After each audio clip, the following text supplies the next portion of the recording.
தமிழ் திரைப்பட தயாரிப்பாளர்கள் மேற்கொண்டு வரும் வேலைநிறுத்தம் தொடர்பாக இன்னும் 3 நாட்களில் தீர்வு ஏற்படும் என தயாரிப்பாளர் சங்க தலைவர் விஷால் நம்பிக்கை தெரிவித்துள்ளார்.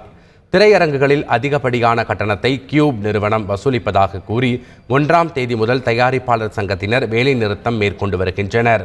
இதற்கு தீர்வு காண்பது தொடர்பாக தயாரிப்பாளர்கள் மற்றும் திரையரங்க உரிமையாளர்கள் பங்கேற்ற ஆலோசனை கூட்டம் சென்னை தனியார் ஹோட்டலில் நடைபெற்றது.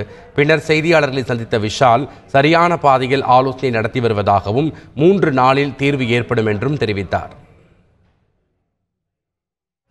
ஒரு முக்கியமான பேச்சுவார்த்தையாக நடந்தது. கிட்டத்தட்ட ஒரு 6 மணி நேரம் 7 மணி நேரம் பேச்சுவார்த்தை போச்சு.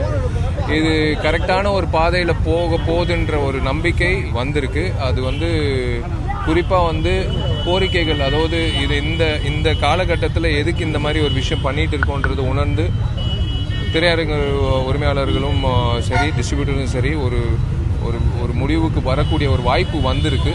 அது மேற்கொண்டு கூடிய சீக்கிரம் இன்னும் 2-3 நாட்களில் இதுக்கான ஃபைனல் சொல்யூஷன் வரும்னு நாங்கள் நம்புகிறோம்.